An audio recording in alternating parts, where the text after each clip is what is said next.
There are so many reasons to ride in a group, but with different skill levels and motorcycle sizes, sometimes it feels like you're in way over your head riding trails far beyond your comfort level or your motorcycle's ability. On the opposite side, sometimes you feel a little guilty for bringing the guy along who is getting crushed by the gnarliness of your chosen trail, especially if he gets injured.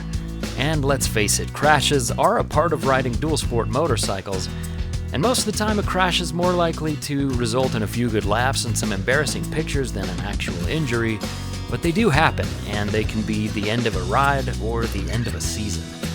So, if there was a rule to reduce injuries beyond wearing a proper helmet, boots, and riding armor, would it be worth it? If there was a rule to ensure that your group always chose trails that are fun for the whole group, would it be worth it?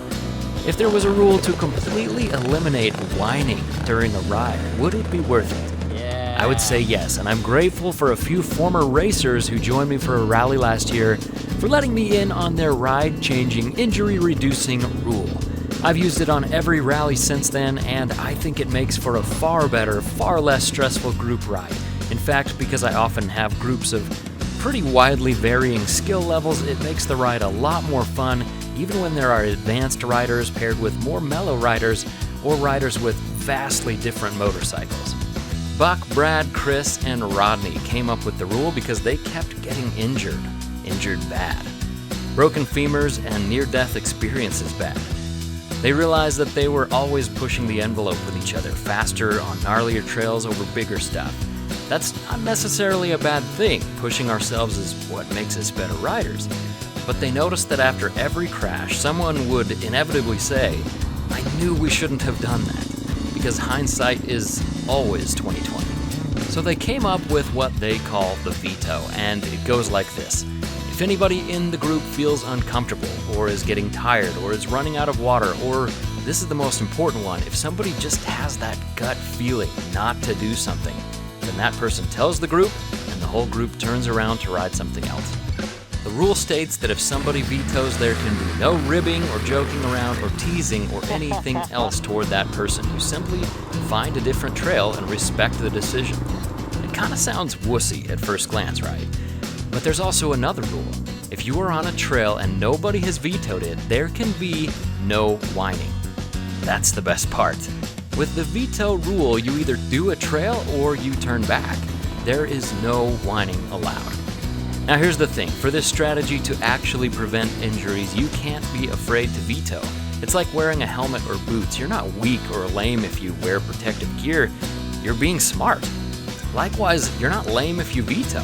Remember, this rule was created by a group of former desert racers, and to have it work, there can be no shame in it. On a recent shred ride, we were looking at this hill climb, and you know it's gnarlier than it looks on camera, but nobody wants to stop the ride or be the one to veto, but everybody's kind of like, who's next? I'm not going next. But even though I knew these riders were skilled enough to get up this climb, I also knew that there are thousands of other trails to ride, so vetoing this one climb, it made no difference to me. I'd rather not get somebody in over their heads or get injured, so I vetoed it. Everybody relaxed, and we went on to have an amazing day on different trails.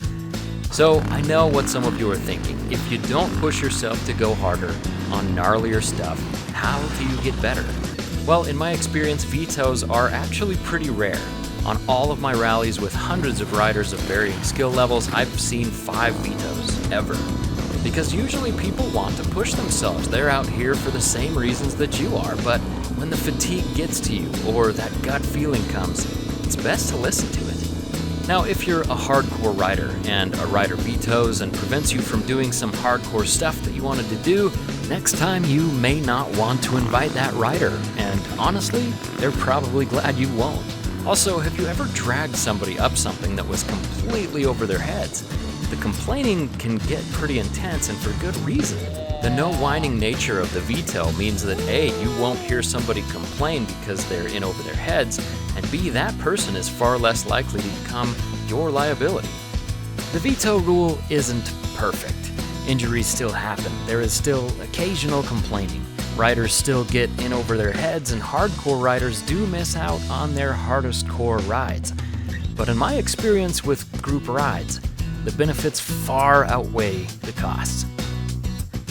Do you remember when you started riding motorcycles off-road? I do things now that I never fathomed I would try when I started riding. Trails that used to scare me are now the trails that I enjoy the most, trails that are easy. I'd imagine it's the same thing for you. So when somebody vetoes, they may be taking a really huge leap from their current skill level. Most people are okay to push themselves pretty hard, but we can't know what's going to freak somebody out. An obstacle might be nothing to you, but it could be terrifying to them. The Veto is basically a guarantee that everyone on the ride has a good time. Maybe not a hardcore time, but probably a little more harmonious, a little less complainy, and hopefully a lot less leg breaking and joint dislocating. If you are a producer, I love you. You are freaking awesome, and you and your monthly contribution are the reason why I can feed my kids and make these videos, especially while my back is kind of messed up and while it's too hot to host any rallies. So thank you so much. If you're not a producer, I love you too. You rock, and thank you for watching, and I hope you all enjoy the video. Much love, ladies and gentle tubers. eveRide out. Precisely.